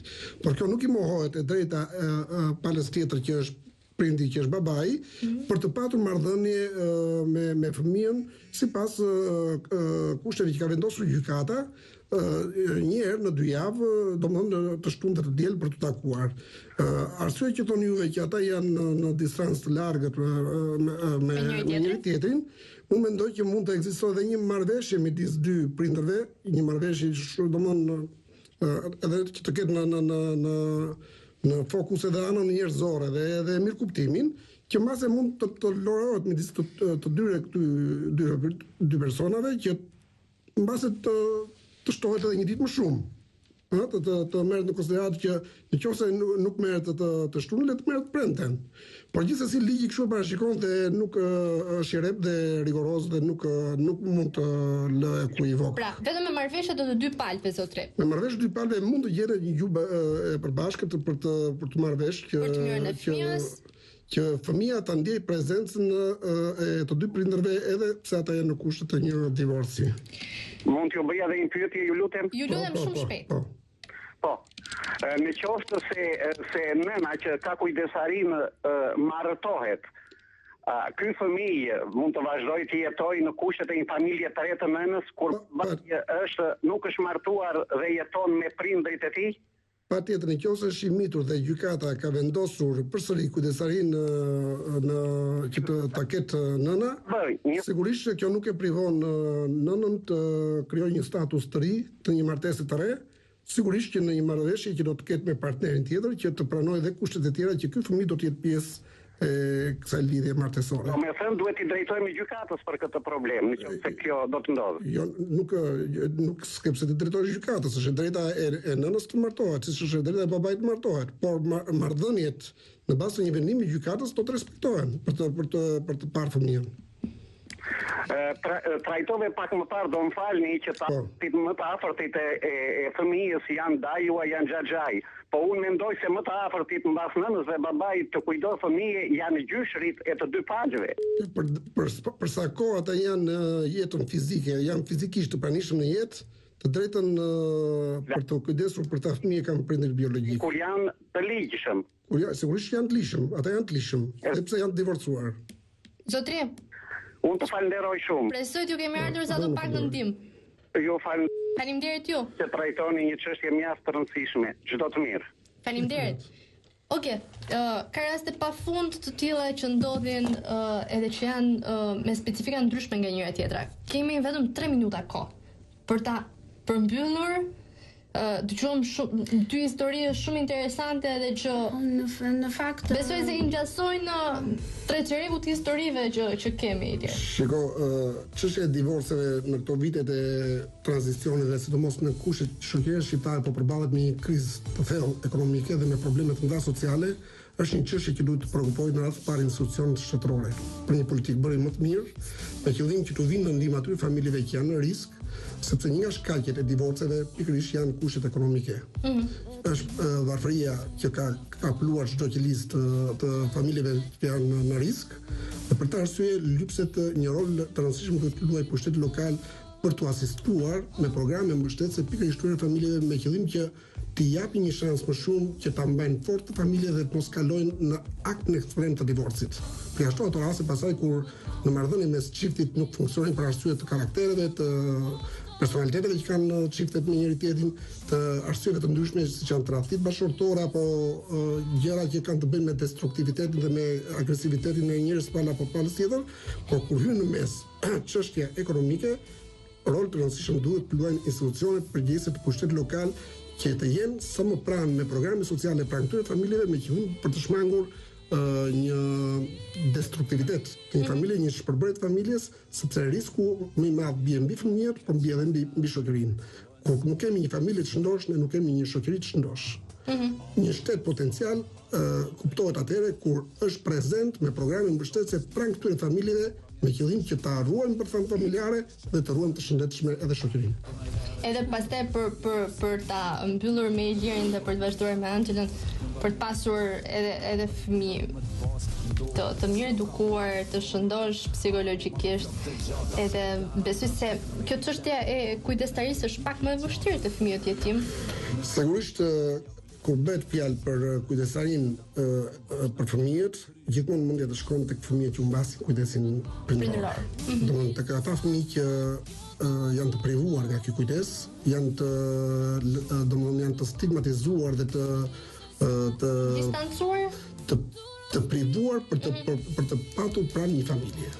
Dhe pikërisht pastaj një mekanizmat institucional, sigurisht që nëse të afërmit nuk janë në gjendje të mbështesin këtë fëmijë që ka nevojë për një suport, këtu hyn mekanizmat institucional në shtet në lojë në këtë marrëdhënie dhe këta fëmijë pastaj institucionalizohen apo vendosen në një institucion të protektës social që është një e keqe e domosdoshme sigurisht, por gjithmonë përpjekja e gjithë aktorëve që merren me problemin e fëmijëve jetim që humbasin përkohësisht apo përgjithmonë një vajte familjare, është interesi i lartë i fëmijës për të gjetur një alternativë të re për ta rikthyer ose në vatën familjare nëse është e pamundur, ose të sigurojmë një familje alternative në procesin e birësimit apo të një kujdestarie në distancë, ku është sot një projekt pilot nga UNICEF dhe në bashkëpunim me 3 qytete të rëndësishme të Shqipërisë, siç është Elbasani,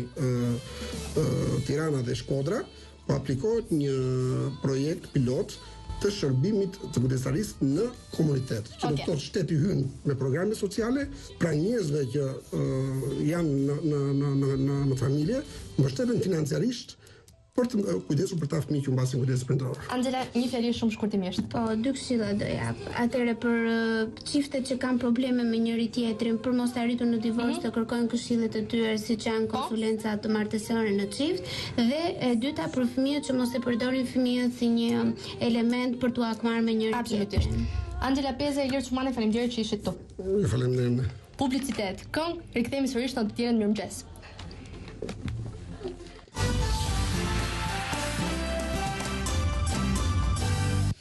Mirë, jemi rikthyer sërish në të dielën mirëmëngjes, ora saktë shkon 8:36 minuta, jemi në datën 7 prill, nesër është dita e komunitetit Tiranë, kështu që ne nuk mund të iknim kurse si nga emisioni e dielën mirëmëngjes që qëndrojmë për rreth 120 minuta, pa folur edhe për këto projekte dhe rinim vullnetare që gjithnjë më shumë po vjen në sensibilizim, edhe këta të rinj që kam në studio sensibilizojnë të tjerë dhe kështu me radhë, kështu që krijohet një grup rinor shumë i sensibilizuar dhe që punojnë vullnetarisht për të mirën, për të qenë shumë rahat me veten, edhe për të qenë human mbi të gjitha në lidhje me të tjerët, edhe për të kontribuar sadopak në shoqëri. Faleminderit Ela Koço dhe faleminderit Gentiana Slana që jeni këtu. Ela është fituese e projektit Rom në Fondacionin Vodafone Albania. Faleminderit që ke pranuar ftesën time edhe për të folur pak edhe për komunitetin Rom, që nesër ka festën, ka ditën, por ne nuk e kujtojmë vetëm me datë 8 komunitetin Rom, kështu që jemi në datën 7. Përpara. Gent, faleminderit që u bërë pjesë e emisionit edhe për ta treguar pak për eksperiencat e tua në lidhje me aktivitetet ndryshme që ke bërë. Një nga më të fundit ka qenë Qoshka e Qeshur, që do na shpjegosh pak më vonë edhe për sa i përket devizës së aktiviteteve drejtësarëve, se di që javën tjetër bëhet diçka te shtëpia e fëmijëve Super Hallulle, kështu që jemi në sintoni dhe me temën. Mirë, fillojmë me Elën, na shpjegon pak për projektin, një rezume shumë thjesht për t'i bërë edhe të informuar teleshikuesit dhe radiodëgjuesit, edhe për të folur pak për nesër, çfarë do të bëhet nesër, aktivitetin nesër, edhe si ndjet vetë Ela në këtë ndërmarrje edhe çfarë të re, në këtë nismë të re me komunitetin Rom. Atëherë unë jam fituese e njëjtë nga projektet të Fondacionit Vodafone Albania, të programit Bota e Ndryshimit. Ky projekt është mbështetur nga Arsis, që është një organizatë që punon me të rinjt. Për momentin unë jam duke punuar me një grup të rinj të komunitetit rom dhe egjiptian, duke bërë një formim që një të nesër ata të bëjnë animator social. Ku këta mund të rinj mund të punojnë në qendra ditore dhe të jenë një ndërmjetës midis punonjësve dhe fëmijëve, të bëjnë këtë ndërlidhjen mes, të jenë tip mediatorësh mes fëmijëve dhe punonjësve. Që nga nëntor ne kemi filluar me trajnimin e këtyre të rinjve dhe sa të rinj janë pjesëmarrës? Të rinj janë shumë, mbi 25, por që një pjesë, jo të gjithë, janë prezent në këtë aktivitet, sepse dhe janë në punë, si të mundohen, domethënë me të gjithë mënyrat e tyre për t'u angazhuar. Nesër kemi organizuar një aktivitet ku ajo që vlen për të theksuar që janë këta të rinj që po organizojnë këtë aktivitet. Ata kanë përgatitur disa pjesë teatrale, kërcime, këngë që do të janë me mesazhe për fëmijët. Dhe janë ndoshta hera e parë e tyre që dalin të një grup bashkë dhe organizojnë një aktivitet për fëmijët.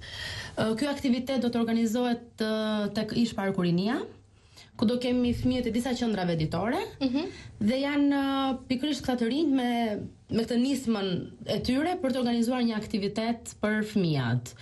Unë dua të falenderoj shumë dhe vullnetarët që më kanë ndihmuar për këtë aktivitet. Ata janë gjithmonë prezent në çdo takim, në çdo moment bashkë me këta të rinj. Dhe është një gjë jashtëzakonisht e bukur të shikosh që edhe pse ndoshta mundësitë dhe gjë nuk i kanë si gjithë të rinjt e tjerë, ama ata janë të barabartë në këtë botë, kështu që ata janë në gjendje të organizojnë një aktivitet e të tregojnë të gjithë botës sepse ne jemi njësoj si juve. Mua më bëhet shumë qefi për faktin sepse gjithmonë nëse do t'i rikthehemi retrospektivës, në datën 8 prill ne kemi dëgjuar politikanët që flasin për të drejtat e romëve dhe për integrimin e tyre në shoqëri, sepse ne i kërkon edhe Bashkimi Evropian një nga 12 kërkesat. Kemi folur pak për gruan rome, po shumë pak, mos themi as pak për fëmijët, kështu që është atëherë diçka për tu admiruar. Këtë që duam të bëjmë, nuk duam të kemi njerëz që vinë flasin dhe fëmijët vetëm dëgjojnë, dhe këtë po ne duam të bëjmë diçka për fëmijët. Që në këtë aktivitet janë fëmijët që kënaqen në radhë të parë dhe janë pikërisht motrat e vëllezërit e tyre që janë pak më të rritur që organizojnë këtë aktivitet për ta. E ku ka më bukur? Ku ka më bukur, po. Okej. Genti mund ta them emrin shkurt, ë? Okej. Gent, më thuaj pak, duke qenë ti kryetari i Këshillit Studentor në Universitetin e Mjekësisë, duke qenë pjesë e disa organizatave dhe shoqatave njëkohësisht për të organizuar projekte ndryshme edhe vullnetarisht. Në fakt ne punojmë vullnetarisht. Si është gjitha kjo eksperiencë? Çfarë të ngjall ty e gjitha kjo? Mund të them që jo vetëm për veten time, jo vetëm unë si individ, por në përgjithësi gjithë studentët e mjekësisë kanë një nivel shumë të lartë të përfshirjes në aktivitete vullnetare, janë tepër social dhe janë mjaft të ndjeshëm ndaj stresave me probleme të caktuara, duke u përfshirë në mënyrë krejtësisht masive në aktivitetet që ne organizojmë vullnetare. Tashmë kemi të paktën 3 vjet që operojmë, domethënë, jemi në disa grupime, pra jo vetëm me Këshillin Studentor të Universitetit të Mjekësisë, po edhe me dy grupimet tona që janë më aktive, që është grupi Brainstorm, dhe grupi vullnetarë të vegjël. Janë dy grupime që në të vërtetë nuk përbëjnë një organizat, po ne jemi të tillë, ne operojmë, nuk na intereson një organizat, ne në fakt kemi dëshirë edhe me autofinancim për të realizuar gjithë projektet tona dhe kështu funksionojnë deri më sot. Unë mbaj mend tek një nga aktivitetet e fundit që ka ndodhur para një muaji afërsisht mos gaboj. 3 javësh. Në cilin kam qenë prezent dhe mora si dhuratë Ela ca foto të mrekullueshme që ja vë profilin në Facebook. Ishte goxha interesante e gjithë ideja. Njerëz që bëjnë një autofinancim edhe që mundojnë të mbledhin aq para sa mbledhin për bërë një projekt social për fëmijët në zonën rurale të Tiranës. Qëllimi i atij projekti ka qenë që normalisht kudo që mund të aplikosh, mund të marrësh fonde. Problemi është që është kam më tepër kënaqësi në momentin kur me produktet tona, me sendet tona, me gjërat që ne kemi, nëse ne ato i shistim dhe do të fitonim para që realisht shkoj shumë mirë, me fondet e mbledhura do të shkonim të organizonim aktivitete në fëmijët e shkollës Zall Pastar në periferitë të Tiranës. Aktiviteti shkoi shumë mirë. Qëllimi i tij në dy etapat e para u përmbush plotësisht. Tani vetëm presim që të ngrohet koha dhe të realizojmë aktivitetin në Zall Pastar. Aktiviteti i cili do të konsistojë në? Aktiviteti nuk kupton një sër trajnimesh për fëmijët atje, nuk është thjesht po themi nëse ne durojmë. Patjetër. Nuk është thjesht ideja e dhurimit atyre disa dhurave, të cilat ata mund t'i përdorin dhe ngelet aty, po ideja është e një trajnimi që do të ngelej afatgjatë për fëmijët atje, trajnimet në fusha ndryshme, gjuhë e huaja, sociale, gjeografike, shkencore etj. Gjithashtu lojra, aktivitete ndryshme, do të jetë një 4 ditë apo 3 ditë do të jetë mjaft intensive për fëmijët të Zall Pastar. Atë për cilën kanë edhe nevojë fëmijët, se lodrën e marrin, e shikojnë, losin, i venidet pastaj ajo dëshira për ta pasur. Mirë, më ngacmoi fakti që Genti po thoshte që kudo që ta aplikosh e fiton. Ela, duket kaq e lehtë apo varet edhe nga individi, nga forca e pasionit ti për të bërë diçka? Kjo është rëndësishme, është pasioni. Projekti në radhë të parë, po dhe pasioni që tregon për atë çfarë do të bësh. Unë në fakt kam 3 vjet që jam, po themi, në brenda këtë fushës projekteve, dhe mund të them mjaft mirë që në Shqipëri ekzistojnë 2 kategori njerëz që bëjnë projekte. Kategoria e parë është atyre që e ndajnë 80-20, pra është një qëllim ekonomik dhe jo realisht për të përfituar ajo stres të cilës ata ja dedikojnë.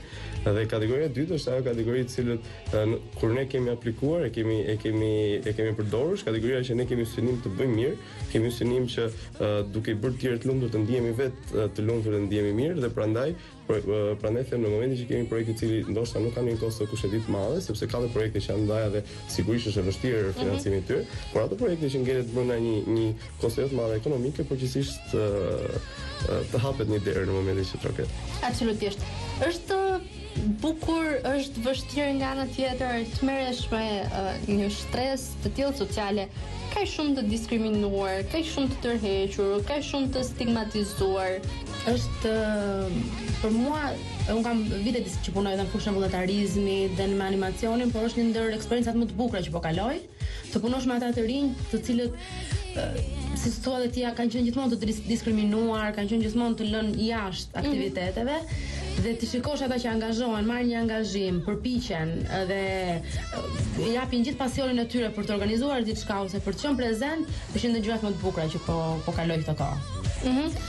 Po, pjete? Në fakt disha të shtoj thjesht pas të haroj që ne javës tjetër ditën e shtunë kemi aktivitet për fëmijët jetim të Zyber Halluit, ju e përmendë edhe në fillim.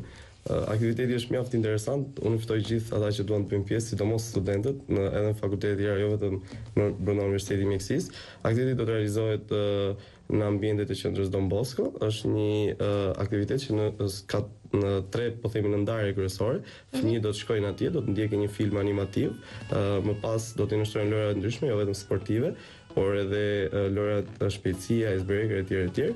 Dhe pjesa e tretë është fëmijët vetë na kanë kërkuar që nëse ne do të organizonim një drek, t'ju jepnim atyre, t'ju ofronim atyre jo ushqime normale që mund të kenë të qendra atyre, por ato ushqimet e çastit, pra pica, kola etj, fast food, të cilat ne me kënaqësi të gjithë fëmijët dhe jo vetëm.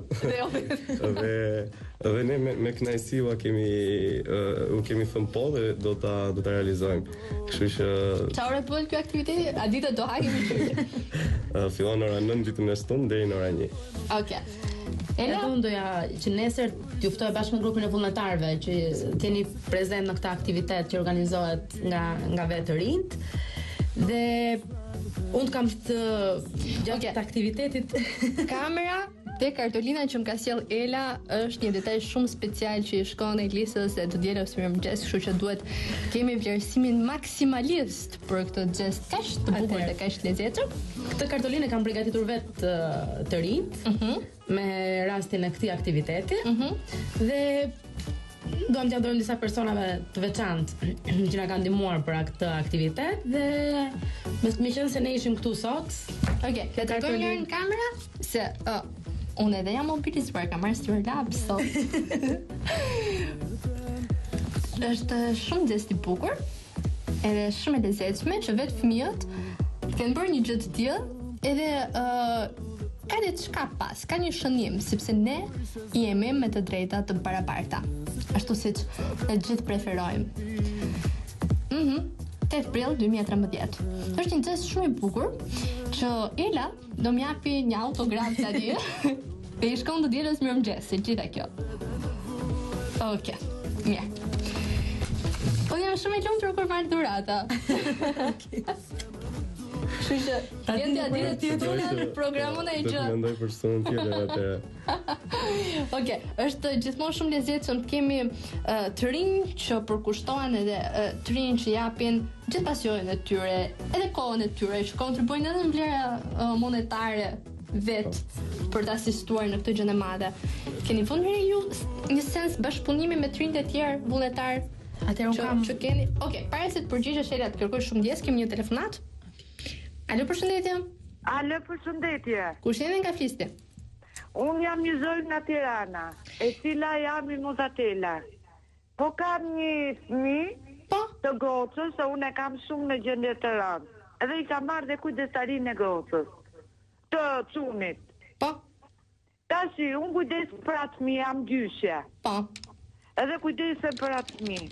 Po gjendja ime me të drejtë shumë e varfër. Jam egyptiane. Tani, unë dua një ndihmë për shumë për atë fëmijë, marr pensionin e çunit, kujdestarinë 90.000 lekë. Unë nuk mund t'ja përballoj dot. Se vetëm një ndihmë ekonomike jam, 32.000 lekë. Nëse unë qa duhet të bëj, ju lutem, që të më ndihmoni në një gjendje që jam shumë të vështirë në këtë shtëpi. Mu që më bie jashtë, për futet qiu brenda.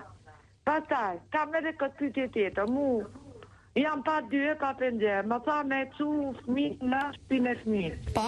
Unë nuk e jam e dituruar të qëtacion, unë fëmijën e ka përdajri. Në atë kushe që ka. Por që më thonë, unë vetëm një krevat ka. Kam pas dy një ndera, si ju, që më fut brenda dhe me thonë dritë, i ka me dhurë dhe fletë për tokë tani. Unë brenda mundësive, që mbas emisioni, dua që të më ndihmoni me këtë kushe që jam. Okej, e dashur. I kam shumë gjendje të rëndë. E kuptova. E dashur, më dëgjoj. Tek tekniku i pultit do të lënë numrin tuaj të kontaktit dhe ne do ju kontaktojmë sapo të mbarojë emisioni, meqense edhe Ilirin e kemi ekspert të këtyre çështjeve të kujdestarisë, presidentin e Institutit Kombëtar të Jetimëve Shqiptar, që e kishin pak më parë në studio, edhe shpresojmë të bëjmë diçka për ty. Okej. E kam marrë mesazhin. Ela, Genti, a janë në fokus ose target group i projekteve tuaja edhe këto njerëz që s'kan kushte ekonomike, që kanë marrë kujdestarinë e fëmijës së vajzës? Atëherë unë personalisht po punoj me të rinjt dhe jo të gjithë i kanë kushtet më të mira të mundshme, mund të jenë edhe në kushtet e zonjës. Por që pjesërisht jam duke punuar me të rinjt për momentin. Por që ka shumë vende ku mund të adresohet zonja për ndoshta është në projektet e së ardhmes. Ndërsa unë them se problemi është specifik, po përfitoja nga rasti për ty. Problemi është shumë specifik dhe besoj se ka nevojë për një shikim më detajuar, ndërsa projektet tona vërtet prekin shtresa sociale, po janë me një sens sa mund të ndihmojmë me autofinancimin student. Kështu që ne jemi përpjekur të shkojmë tek fëmijët e Rom, jemi përpjekur të realizojmë dhe kemi realizuar aktivitete tek fëmijët, tek shkolla Skënderçaçi etj, pra ngelen brenda një konteksti dhe mundësie studentore. Kemi një tjetër telefonat. Alo, përshëndetje. Alo, përshëndetje. Kush jeni nga fliste? Nga Durrësi flas. Okej, keni një mendim në lidhje me temën që po trajtojmë aktualisht sotri? I përgëzoj ato dy të rinj, domethënë për nismën që kanë marrë për projektin.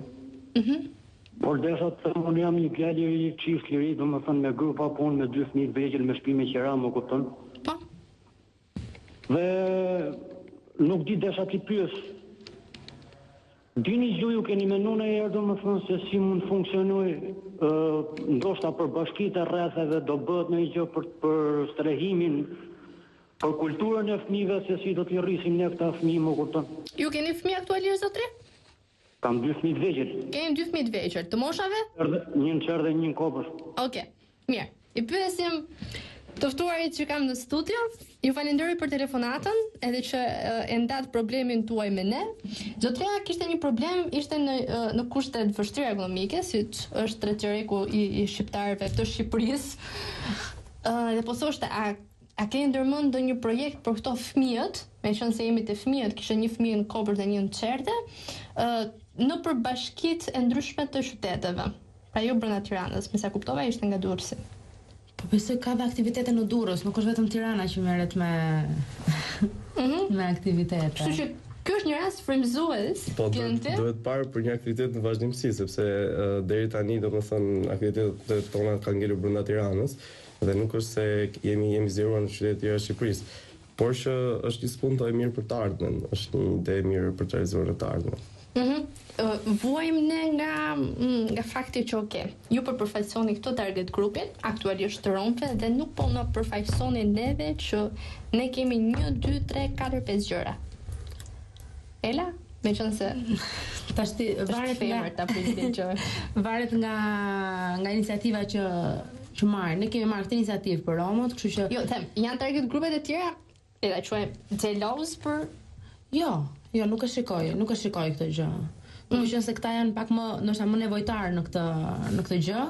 Nuk e shikoj, unë kam dhe grupin e vullnetarëve që ata janë gjithmonë të pranishëm në për aktivitete dhe e shikoj që janë gjithmonë në mbrojtje dhe në ofrimin e shërbimeve për këta të rinj. Ka fluturuar koha, unë se kuptova fare, mbyllem më thojnë çuat e transmetimin, çka të fundit gjende për të thënë? Okej, mesazhi i fundit që do jap është si një ndër drejtuesit e këtyre aktivitete, i bëj thirrje gjithë të rinjve, gjithë atyre studentëve kryesisht cilët nuk kanë bërë pjesë e këtyre aktiviteteve, në vazhdimsi të bëjmë pjesë e jona dhe sepse kjo është mënyrë shumë e mirë për të ndjerë vetë mirë, pastaj për të ndihmuar të tjerët. Është mënyrë e mirë për të qenë i dobishëm gjatë procesit tonë akademik të studimit. Absolutisht po. Faleminderit Gëndjata Slanaj, faleminderit Ela Koca që ishit këtu. Ju ftoj nesër të gjithëve kush të ketë mundësi në aktivitetin në orën 10 është aktiviteti.